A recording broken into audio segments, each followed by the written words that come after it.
잡아준 그 마음을 사랑한다 고백하고 다짐했던 내가 또 넘어져 쓰러졌죠. 아직 난 모르나 봐요.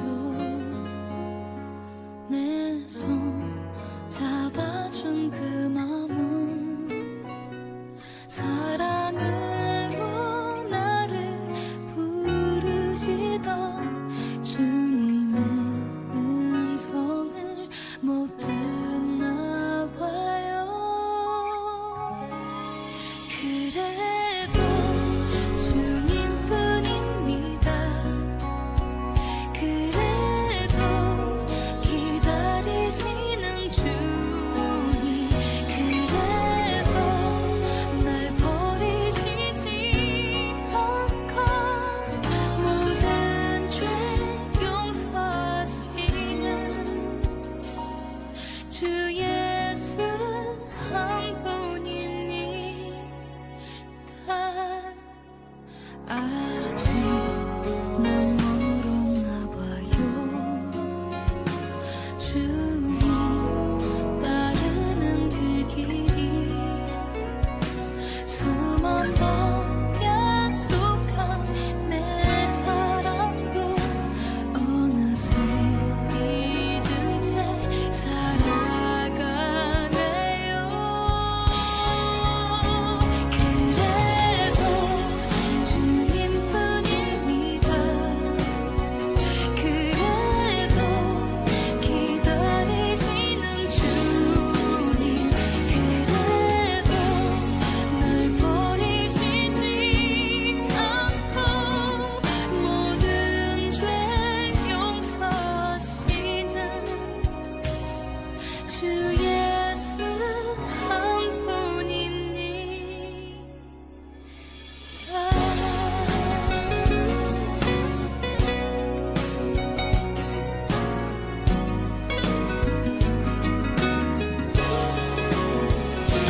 그래도 주님뿐입니다. 그래도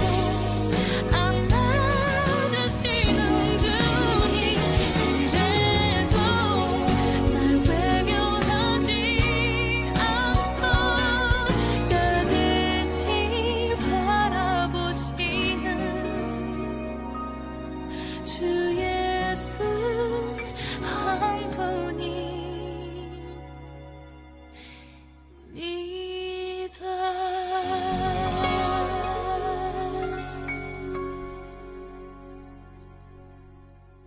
출애굽기 13장 17절 말씀. 바로가 백성을 보낸 후에 블레셋 사람의 땅의 길은 가까울지라도 하나님이 그들을 그 길로 인도하지 아니하셨으니 이는 하나님이 말씀하시기를 이 백성이 전쟁을 하게 되면 마음을 돌이켜 애굽으로 돌아갈까 하셨음이라.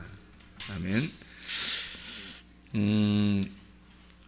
여기 무슨 말이냐면 이스라엘 백성들을 애굽 땅에서 인도해냈는데, 인도해낼 때 만약에 이 백성이 전쟁을 하면 어떡하지?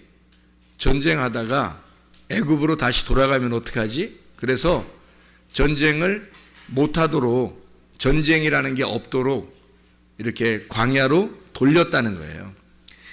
그래서 광야 길을, 원래 애굽에서 가나안 땅까지 가는 길은 밥 먹고 천막 치고 또 천막 걷어서 또 밥 먹고 또 가다가 또 천막 치고 또 자다가 또 이렇게 가다 해도 한 달이면 충분히 가거든요. 애굽에서 가나안 땅까지 먹고 자고 다 해도 한 달이면 충분히 가요. 그 길이 직선 코스로 이렇게 가게 되면요. 그런데 하나님은 이 백성들을 이렇게 직선 코스로 가지 않고 이렇게 돌려가지고 광야 쪽으로 이렇게 가게 만들어요. 그러니까 전쟁하면 혹시 애굽으로 다시 돌아가면 어떡하지? 그래서 광야로 돌려가지고 한 40년 동안을 광야에서 이렇게 돌린단 말이에요. 그래서 이 말씀이 이제 우리에게 뭐를 설명해 주려고 하는 말씀이냐, 왜 전쟁을 못하도록 했느냐, 애굽에서 바로 나온 백성들은요, 전쟁할 만한 힘이 없어요. 여호와의 군대인데 군대가 아직 재정비가 되지 못했단 말이에요. 준비가 아직 못했단 말이에요. 사람이 오늘 시험을 치르잖아요. 시험을 치르면 준비 안 하고 시험 보는 학생들 어때요? 불안하겠죠? 시험을 준비 안 하고 시험을 치르면 불안하다고 자기가. 어떡하지? 점수 안 나오면 어떡하지? 뭐 내가 보지 않은 그 공부 안 한 문제가 나오면 어떡하지? 하면서 겁을 먹는다고요. 그래서 어떤 아이들은 뭐 포기도 하고 막 이런다고요. 왜냐하면 준비 안 했으니까. 그래서 준비 안 한 사람들은 어떤 사람은 시험도 안 보기도 하고 그럴 거 아니에요. 또 시험을 봤는데 점수도 안 나오기도 하고 그럴 거 아니에요. 준비 안 되면 불안하다고요. 그래서 어떻게 돌아갈까? 한번 하나님 나에게 다른 기회를 주시면 뭐 이렇게 생각한단 말이에요. 근데 준비가 다 되잖아요. 그러면 시험을 치를 때 담대하다고요. 준비가 다 되면 담대해서 언제든지 시험이 와라. 내가 담대하게 내가 시험을 맞서주겠다. 그렇게 하잖아요.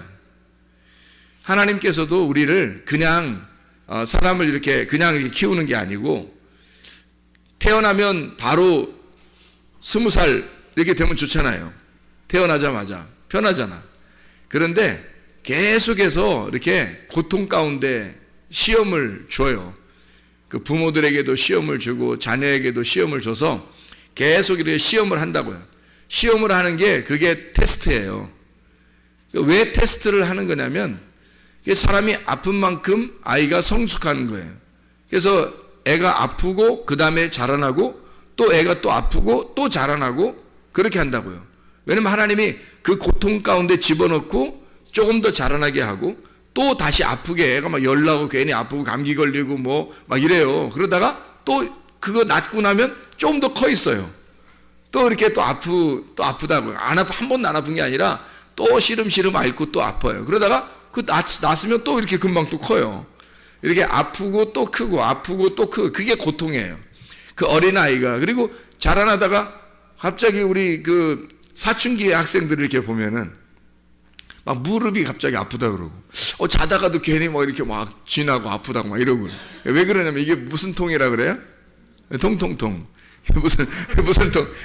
무슨 통 이게? 예, 성장통이라 그래요. 이게 점점점 이렇게 자라나는 그 통이란 말이에요. 그죠? 예. 그래서 그 자라날 때 좀 이렇게 아프고 또 자라난다고 이게. 희한하죠, 이게? 왜 그런 거 안 주면 되잖아. 그럼 안 아프고 그냥 크면 좋잖아요. 근데 아프고 큰단 말이에요. 그러니까 그 처음 이제 그 와가지고 아유 나 아파 막 어디 잘 때 아팠다 그러니까 저기 위에 있는 그 선배 응? 언니들이 원래 그런 거야. 원래 그런 거야. 너 더 아파야 돼. 더 아파야 돼. 좀 지나면 괜찮아 다. 우리도 다 그랬거든. 이렇게 되더라고요. 그러니까 먼저 경험한 사람들이 선생이라고. 먼저 경험한 언니들이 선생인 거야. 그래가지고 얘기를 해주더라고. 그거 아무것도 아니야. 그거 더 아파야 돼. 이런 얘기를 하고 그러더라고. 그래? 그래서 이제 자기는 이제 심각한 것처럼 어디 아픈 거 아니야? 뭐 이렇게 하다가 그거 원래 아픈 거야. 원래 더 아파야 돼. 이렇게 하니까 아 그런 거였구나. 이러더니 그 다음날 또 그런 얘기 안 하더라고. 아프다는 얘기 안 하고 그러더라고요. 그러니까 이게 아프고 그 다음에 크고 아프고 크고 이게 하나님의 원리인 것 같더라고요. 하나님께서 그렇게 우리를 만드셨더란 말이에요. 그러니까 사람들도 왜 시험을 이렇게 자꾸 오게 되고 시험을 치르고 그러냐면 시험을 보고서 시험 안 보고 그냥 중학교 졸업하고 시험 안 보고 고등학교 졸업하고 뭐 시험 안 보고 대학교도 들어가고 졸업하고 뭐 이러면 좋잖아요. 아유 시험 없는 세상이 있었으면 좋겠어요. 그럼 시험 안 들게 생긴 인생이죠. 근데 이 시험을 자꾸 우리에게 온단 말이에요. 그죠? 왜 그러냐면 학교에서 여러분 넘어뜨리고 싶어서 그런 거예요? 시험 치러서 여러분을 넘어뜨리고 싶어서 시험을 보는 거냐고. 아니라고요. 레벨 테스트에서 여러분을 한 단계 올라가게 하려고 그런 거란 말이에요. 여러분이 지금 중학교, 대학, 고등학교 올라갈 수 있겠느냐? 요걸 초등학교에서 시험을 치르고 그 다음에 중학교 올라갈 수 있겠느냐? 중학교에서 시험을 치르고 고등학교 정도 가서 공부를 얘가 따라갈 수 있겠느냐 하는 그런 수준을 보는 거잖아요. 고등학교에서 또 대학 시험, 졸업 시험을 볼 때 대학 들어가려고 하는 그 대학에 얘가 들어가서 적응할 수 있겠느냐? 이 정도 실력이 얘게 되느냐? 요거를 이제 테스트하는 거란 말이에요. 그러니까 자기를 점검하는 거라는 거지. 시험이라고 하는 건 하나님 입장에서 볼 때는 우리를 점검하는 시간이란 말이에요. 점검하는 시간. 그러니까 시험은 반드시 필요한 거라는 거죠. 시험이 없을 수 없는 거예요. 인생도 똑같아요. 사람이 하나님께서 우리를 인생의 테스트를 합니다. 그래서 인생의 테스트를 통해서 그 사람이 이만큼 성장해. 영적인 테스트죠. 하나님은. 우리 인간들은 학교에서 시험을 보면서 육적인 테스트를 하잖아요. 하나님은 우리를 영적인 테스트를 한다고요. 분명히. 그래서 영적으로 얘가 성장했느냐 안 했느냐. 근데 어떤 사람은 교회를 수십 년 다녔는데도 성장을 못했어요. 성격 하나 바꾸지 못하고. 왜 그랬겠어요? 시험에 통과하지 못한 거예요. 시험에 통과하지 못해서 아직도 졸업을 못한 거야. 중학교 졸업을 못한 거야. 고등학교 못 올라간 거예요. 초등학교 졸업을 못한 거예요. 중학교 못 올라간 거예요. 이게. 왜냐하면 테스트에 실패를 했기 때문에 그렇습니다.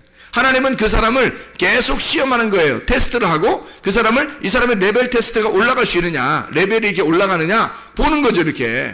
근데 거기에 계속 넘어지는 거예요. 넘어지고 그러는데 사람이요, 그냥 난 나대로 살 거야. 이렇게 계속 넘어지면서 살 거야. 이렇게 계속 넘어지고 해요. 자기 뜻대로 사는 거죠. 이게 수십 년 돼도요, 성장이라는 게 없어요. 그 사람이 교회를 다니는데 영적으로 성장이 없어요. 계속 미끄러졌기 때문입니다. 그게 수십 년 된 사람들도 많아요. 성장을 하라고 하나님께서 우리에게 테스트를 하는 건데, 그래서 레벨이 올라가기를 원하고 이렇게 수준이 높아지기를 원하고 좀 더 올라가서 주님 만나기를 원하는데 아예 안 되는 거예요. 이게 계속 이 사람이 거기에 레벨 테스트에서 무너졌기 때문에, 미끄러졌기 때문에 그런 거죠. 시험을 하신단 말이에요.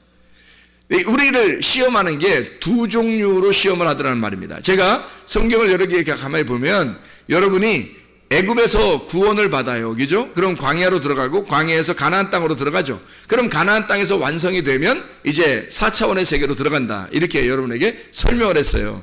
광야에서 우리가 유월절 어린 양의 피로 구원받은 사람이라면 우리가 이제 주님께 결심을 해요. 너는 결단하라. 결단이 어디예요? 2번의 결단을 하는 거예요. 그래서 2번의 결단을 해서 1번 결단, 2번 결단을 통해서 거듭나는 겁니다. 완전한 거듭남. 그래서 1번 결단하고 홍해바다 건너고 2번 결단하고 요단강을 건너는 거예요. 그게 죽음이란 말이에요. 우리가 그 결단은 죽음이라고요. 그래서 2번의 죽음을 통해서 거듭나는 겁니다. 그러니까 거듭나는 거예요. 우리가 구원받은 영적인 테스트가 반드시 이렇게 있다고요. 하나님은 그런 테스트를 통해서 넘어가게 만들지 테스트를 안 하면 넘어갈 수가 없어요. 그래서 인생 우리 전체 태어나서부터 우리가 구원받는 게 태어나는 겁니다. 여러분이 엄마 뱃속에 태어나는 거를 태어났다고 하는 게 아니라 영적으로 하나님은 영적인 것을 테스트하니까 영적인 테스트를 할 때 그 태어남 시작은 어느 시점이냐면 구원받을 때 시점입니다. 유월절 어린 양의 피를 받아들였을 때 그때부터 시작을 해서 2번의 거듭남을 본다는 거죠. 아니 물론 거듭나는 건 1번 거듭나는 거죠. 1번 거듭나고 1번 구원받는 게 단번 속죄입니다. 그것을 하나님이 레벨 테스트로 한다고 할 때 2번을 테스트한다는 얘기예요. 그게 홍해바다를 건너게 하고 요단강을 건너게 한다는 거죠. 근데 요단강을 건너는 사람도 어떻게 건너느냐 잘 보세요. 홍해바다를 건너는 사람이 딱 1번 건넜어요. 이 사람들이. 그리고 광야에서 다 죽습니다. 맞죠? 홍해바다를 1번 건너요. 그리고 죽습니다. 그리고 제가 2번째 건넌다라고 하는 것은 요단강인데 그 요단강을 건널 때 2번을 건넌 사람들은 여호수아와 갈렙밖에 없어요. 나머지는 다 1번을 건너는 겁니다. 단번 속죄죠. 여호수아와 갈렙은 이스라엘 백성들을 거듭나게 하는 그 인도자인 거고요. 말씀의 인도자인 거고 이 모든 백성들은 광야에서 태어난 사람들은 요단강을 1번 건너서 들어가는 거고요. 애굽에서 나온 사람들은 홍해바다를 1번 건너서 다 죽는 겁니다. 그러니까 1번을 건너서 구원을 받는 거 맞아요. 그런데 제가 홍해바다와 요단강이라는 2개를 놓고 하나님이 테스트를 하신다라는 것은 여러분에게 2번의 테스트를 설명하려고 하는 거예요. 이 2번의 과정을 거치고 나면 가나안 땅에 들어간다는 거죠. 여러분이 중간에 포기할 것이 아니면 말이에요. 중간에 포기하면 광야에 쓰러지는 거고요. 만약에 광야에서부터 여러분이 그대로 끝까지 가게 된다면 요단강까지 건너서 가게 되겠죠. 그렇죠? 그래서 거듭난다고 하는 것을 이야기하는 거예요. 태어난다. 태어난다 이런 얘기예요. 우리는 매일마다 거듭 태어나야 돼요.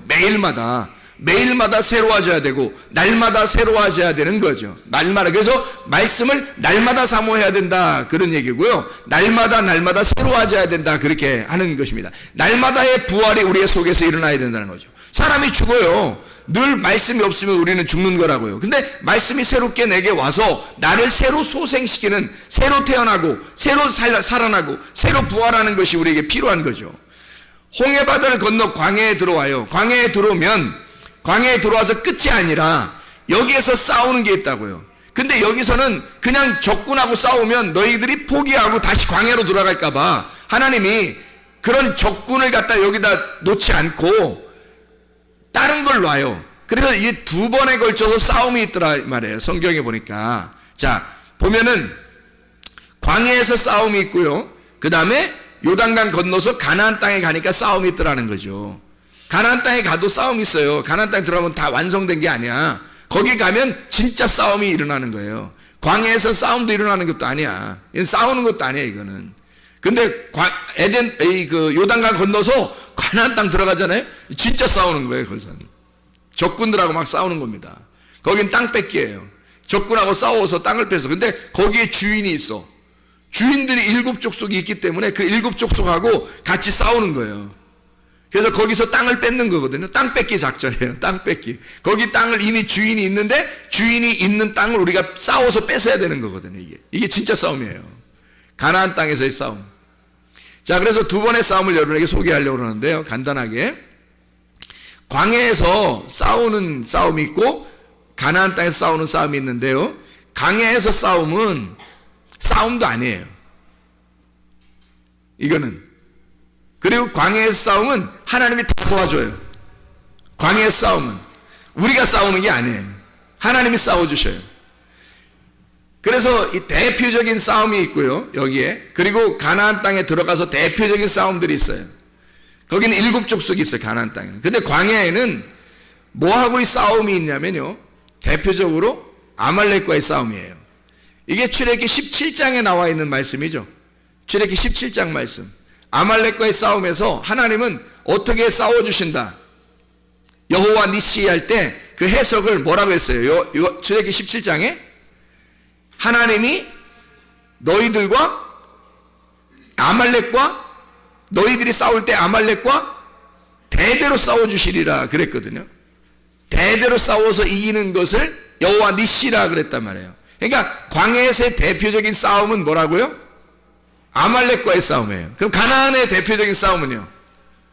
7족속이 있어요. 7족속과의 싸움이에요. 그럼 7족속이라면 7개 족속이라는 얘기거든요. 7개의 족속이에요. 그냥 하나씩 무너뜨리면서 그 땅을 뺏는 거예요. 그러니까 좀 다르잖아요. 광야에서는 땅 뺏기 없잖아요. 광야에서 땅 뺏어서 뭐해? 거기서 영원히 살 것도 아닌데. 광야에서는 땅 뺏는 게 아니에요. 아말렉과의 전투예요. 그리고 요단강을 건너 들어간 가나안 땅에서는 싸움이 있는데 거기서는 아말렉과의 이런 그 아주 하찮은 싸움이 아니에요.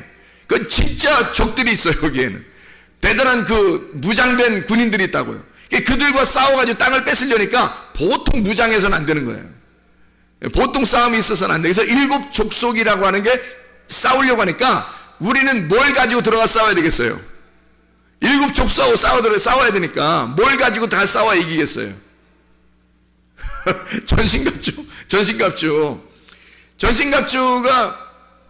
전신갑주가 몇 개죠?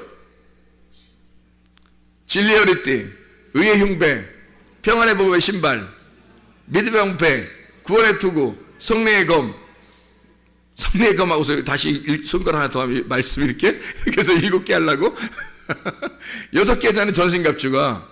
그러면 7족속하고 6개가 어떻게 싸워서 이겨요?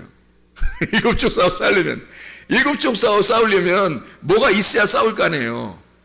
그래서 전신갑주를 입기만 해서 싸우는 게 아니라 7족속하고 싸워야 될, 내가 무장해야 될 게 있다고. 내가 가져야 될 게 뭐겠어요? 7족속이니까 7 영이 있어야 되는 거죠. 7 말씀, 7 영이 있어야 되는 거예요. 그래서 7족속과의 싸움은 7 영이 있어야 되는 되는 사람, 17영이 있는 사람이 싸우는 거란 말이에요. 그럼 7영은 7개 영을 가지고 있어. 하나, 둘, 셋, 넷, 다섯, 여섯, 일곱 이렇게.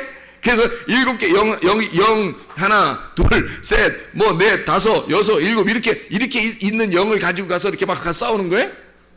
그런 거 아니잖아요. 그런 게 아니라 7이라는 숫자가 뭐라고요? 완전한 안식의 숫자예요. 안식에 들어간 자. 나는 하나님 안에서 안식하는 거예요. 그리고 주님이 일하시는 날, 그게 안식일이죠. 그러니까 예수님이 안식일 날 너희들은 뭐 하라고? 일하라고 쉬라고? 쉬라고. 누가 일하는 날? 하나님이 일하는 날이다. 하나님이 일하는 날이니까 너희는 쉬어라는 날이 안식일 날이란 말이에요. 그게 안식 날이라고. 그럼 안식의 영을 가져야 된다는 거지. 우리가 안식의 영을 가져야 이길 수 있는 거예요. 왜? 요단강이 뭐니까? 심판이니까. 요단강에서 심판을 받아서 내가 죽어서 없어졌으니까. 그래서 7영이 가서 싸워서 7족속을 무너뜨리고 7족속의 땅을 뺏는 거예요. 7영이. 그래서 7족속의 땅을 7영으로 바꿔버리는 거지. 그게 내가 땅을 빼앗은 땅이란 말이에요. 그게 싸워서 이긴 땅이에요. 이건 적군이라고. 그러니까 보세요. 7족속과의 싸움은 7영만이 싸워야 되는 거죠.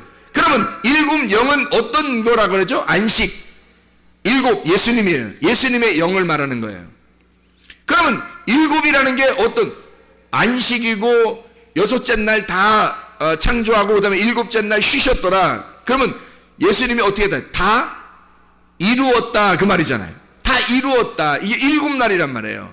7날에 다 이루고 8일날 올라가는 거거든요, 이게. 그러니까 7날 다 이루는 거란 말이에요. 그래서 7날 다 내가 다 일을 끝냈으니까 너희는 안식해야 된다는 날이 7날이란 말이에요. 그러니까 7영이신 예수님이 7영이 된 자들만이, 하나님 안에서 안식하는 자들만이 7영이 7족속을 무너뜨린다. 무슨 말이겠어요? 7영이 7족속을 무너뜨린다. 무슨 말이겠냐고. 자, 봐세요. 7영은 7 뭐라고요? 7 말씀이라고요. 7영은 7 말씀이라고. 7 생명이라고요. 이것은 7의 영, 17개가 아니라 하나의 완전한 영을 말한단 말이에요. 그 말은 완전한 말씀. 완전한 말씀은 어떤 말씀? 참된 말씀, 진리의 말씀이라는 얘기죠. 진리의 말씀이 여기 7족속은 뭐야 그러면? 완전한 거짓이란 말이죠. 완전한 거짓 영. 완전한 거짓 영이니까 완전한 진리의 영이 가서 그 거짓 영을 밀어내는 거죠. 밀어내고 진리의 영이 그 땅을 장악해버리면 나의 것이 된단 말이에요.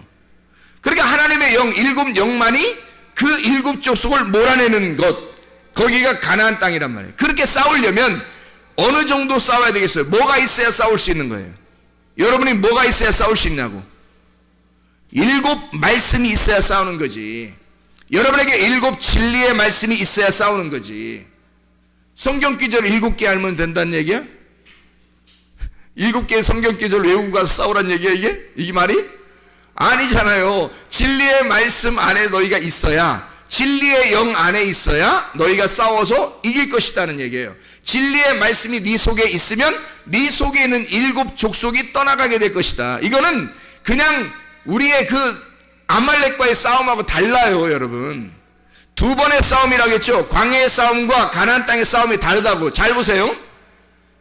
여기 지금 출애굽기 13장 17절 말씀에 바로가 백성을 보낸 후에 블레셋 사람의 땅의 길은 가까울지라도 하나님이 그들을 그 길로 인도하지 아니하겠으니 이는 하나님이 말씀하시기를 이 백성이 전쟁을 하게 되면 마음을 돌이켜 애굽으로 돌아가게 될까봐 그래서 전쟁을 못하도록 광야로 돌린다는 얘기예요.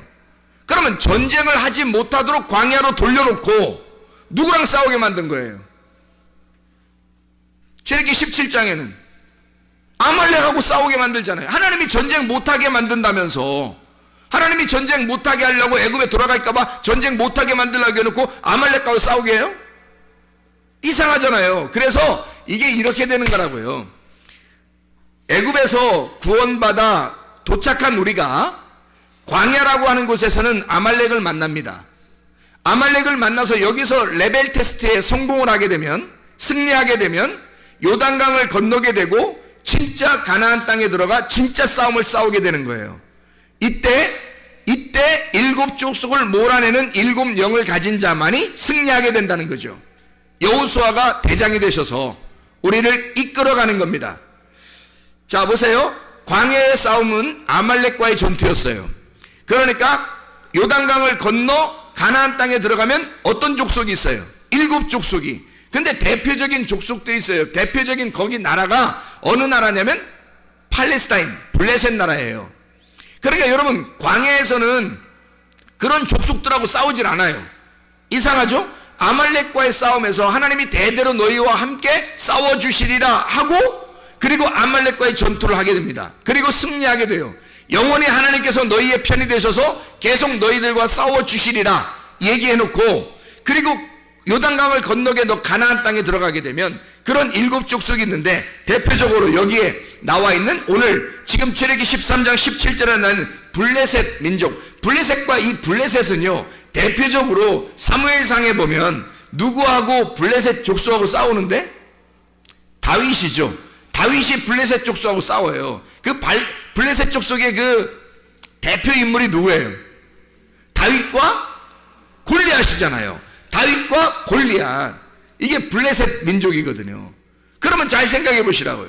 가나안 땅에서의 싸움은 다윗이 가나안 땅을 가나안 땅 이스라엘 백성들의 그 땅에서, 거기서 사울이 왕이 되고, 그리고 다윗이 거기서 골리앗과 싸우게 되고, 그리고 계속 블레셋은 이 다윗의 나중에 종이 됩니다. 이렇게 그들을 정복하게 되는 이 땅에서는, 가나안 땅에서는 블레셋과의 싸움이에요. 그죠? 그런데 광야에서는요, 아말렉과의 싸움이 주로 있었다고요. 이 말은 무슨 말이냐면, 두 번의 전투를 통해서 하나님은 이렇게 우리를 넘겨주신단 말입니다. 애굽에서 홍해바다를 건너 아말렉과의 전투, 광야에 들어가 아말렉과의 전투를 통해서 승리하게, 레벨 테스트에 성공한 자가, 딱 합격한 자가 요단강을 건너게 하고 가나안 땅에 들어가, 그리고 거기서 블레셋과의 전쟁을 하게 되고 일곱 족속을 몰아내는 그런 가나안 땅을 차지하게 되는, 왕이 되는 그런 놀라운 역사가 일어나게 되는 거죠. 그러니까 한 번은 아말렉과의 전투, 또 넘어가서는 블레셋과의 전투가 있다는 얘기입니다. 자, 이것은 뭘 의미하는 걸까요? 아말렉 전투는 우리와의 싸움이에요. 나와의 싸움, 육신과의 싸움이에요.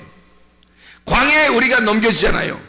구원받아서 교회 오면, 밖에서는 그런 말 안 하는데 교회 오면 육신 어떻게 하라 그래요? 너의 육신은 하나님 나라를 유업받을 수가 없다. 너 육신 가지고서는 요단강 건너가서 가나안 땅을 차지할 수가 없다. 그래서 요단강 건널 때 다 심판받아 버리는 거예요. 다 물에 다 잠겨버리는 거예요. 다 죽여버리는 거죠. 광야에서 그렇게 자기 육신이 살아서 움직이려고 하는 사람들은 다 광야에서 죽여버립니다. 어른이 됐다고 생각하는 사람들 다 죽이고요. 거기에서 태어난, 순수하게 거기서 태어나서 어린 아이들이 들어가는 거죠, 가나안 땅에. 그러니까 애굽에서 온 사람은, 애굽의 성질을 다 가지고 있는 자들은 광야에서 다 죽여버리고, 그리고 광야에서 태어난 새로운 사람들을 데리고 요단강을 건너 가나안 땅에 들어가는 거예요. 하나님의 역사죠. 그러니까 아말렉 전투라고 하는 건 광야에서 일어난 나의 전투, 내 육신과의 전투를 말하는 거예요. 하나님이 우리의 편이 되셔서 대대로 너희와 싸워주시리라 하는 거죠. 그 아말렉 전투에서 실패하게 되면 계속 광야에 머무르게 되는 겁니다. 그러니까 수십 년을 교회 다녀도 똑같은 상태에 있는 거예요. 계속해서. 왜? 자기는 광야에서 승리해 본 적이 없어요. 자기와의 싸움에서, 아말렉과의 전투에서 싸워서 승리해 본 적이 없어요. 자기의 시험 당함을, 거기서 레벨 테스트가 안 올라갔단 말이에요. 그냥 계속해서 주저앉고 자기가 해결해 보려고 했는데 도저히 안 되고 했던 거예요. 주님이 싸워주시지 않은 거예요. 자기가 싸워보려고 했던 거예요. 내가 내 노력으로 한번 이렇게 하지 말아봐야지, 내가 참아봐야지, 내가 이겨봐야지 계속 했던. 어떻게 할 수 있어요? 주님이 하셔야지. 모세는 산 꼭대기에서 기도하죠. 중보기도 합니다. 주님 산 꼭대기에서요. 그리고 여호수아는 산 밑에서, 여호수아가 다른 게 아니라 여호수아가 싸워주는 겁니다. 여호수아가 이기게 되고, 모세는 위에서 기도. 모세도 여호수아도 다 예수님을 말씀하는 거지. 우리가 싸우는 게 아니라 주님이 다 싸우시고 주님이 기도하시고 주님이 싸워주신다는 것을 말하는 거지. 누구와? 아말렉과. 계속해서 네가 싸우는 게 아니라 네가 싸우려고 하니까 못 이긴 거지. 예수 그리스도가 너를 위해서 싸워주시는 것을 네가 의지했다면, 그러면 너 자신의 육체적인 문제, 육신의 문제는 적어도 해결받았을 거라는 얘기예요. 근데 육신의 문제가 아직도 해결받지 못해. 자기 성격 하나 고치지도 못해요. 고쳐지지도 못해요. 자기 혈액형 하나도 고쳐지지도 못해요. 자기 맘대로 자기의 고집도 하나 고치지 못해요. 자기의 교만도 하나 고치지도 못해요. 누가 해주겠어요, 여러분? 주님이 여러분을 고쳐주셨어야 되는데 수십 년을 교회 다녀도 자기 하나 고치지를 못해. 레벨 테스트에서 계속 무너지고 수십 년 동안 계속 진 거예요. 불합격 맞았다는 얘기예요.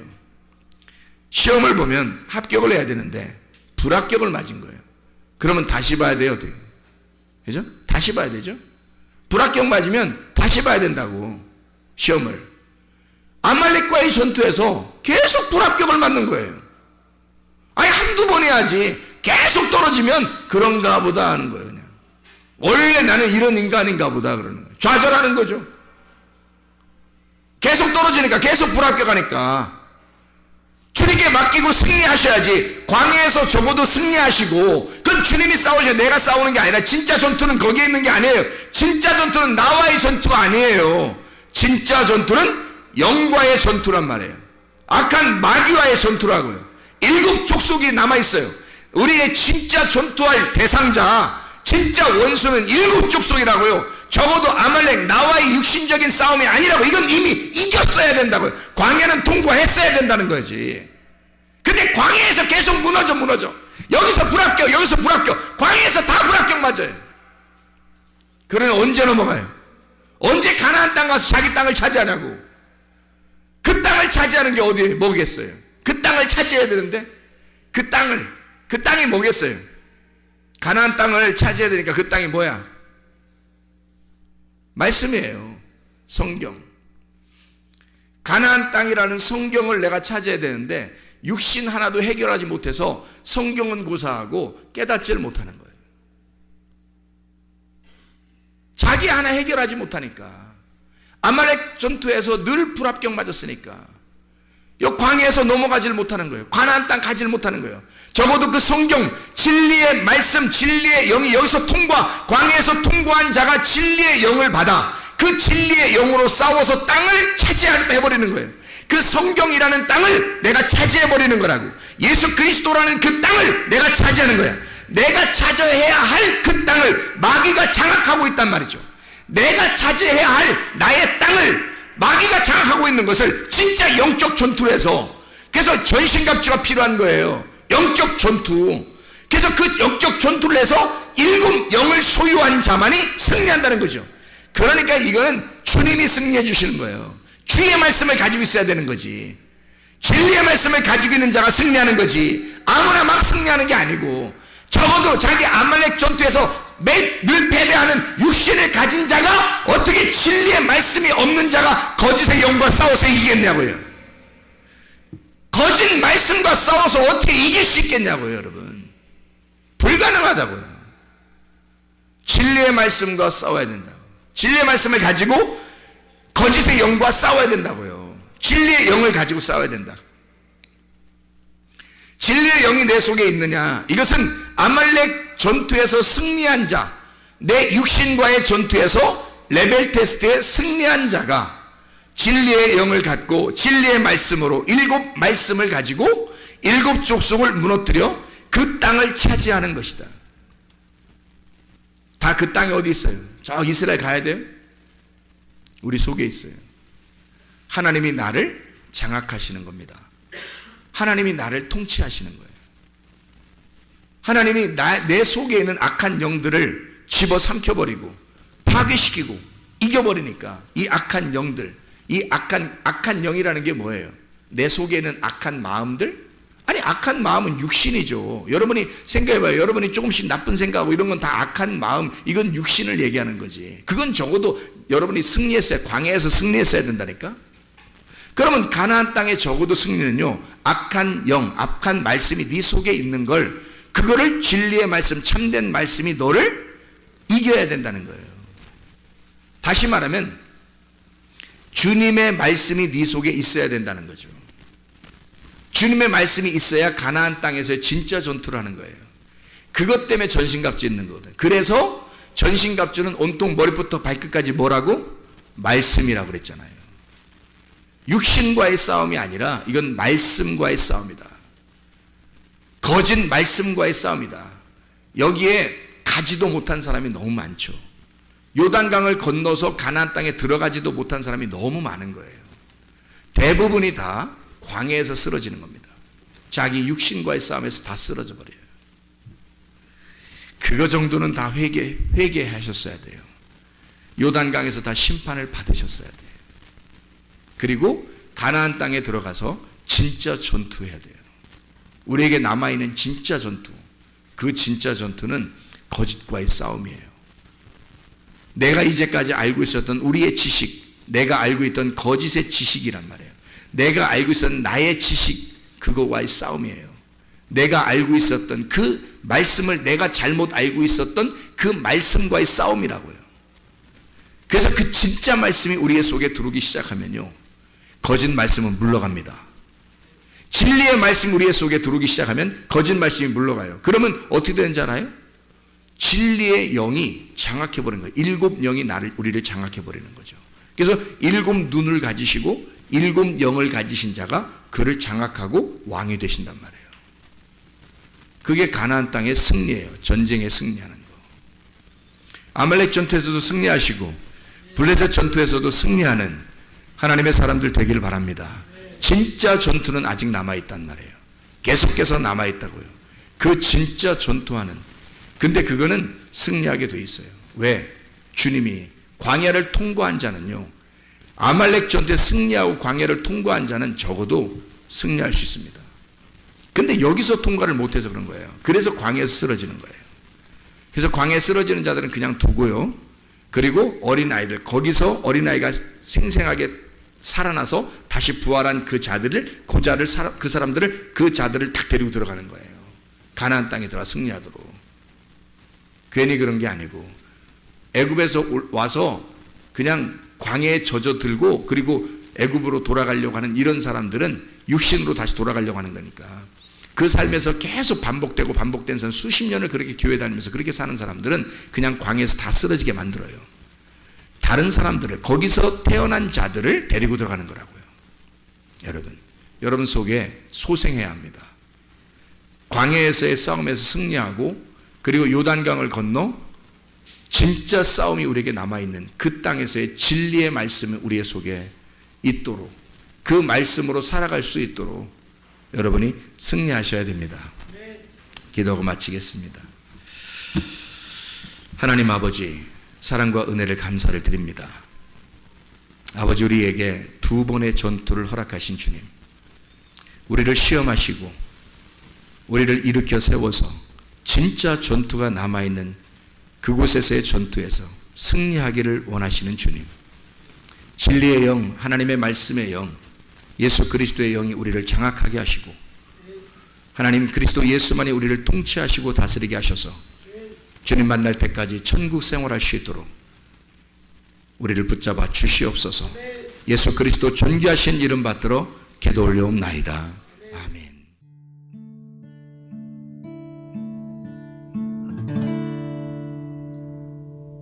내 속에 내가 너무도 많아서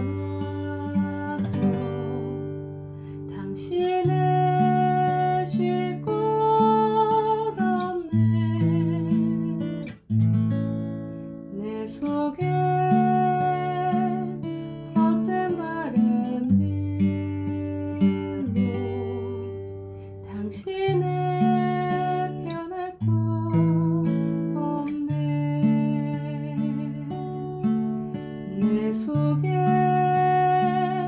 내가 어쩔 수 없네.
속에 내가 너무도 많아서 당신의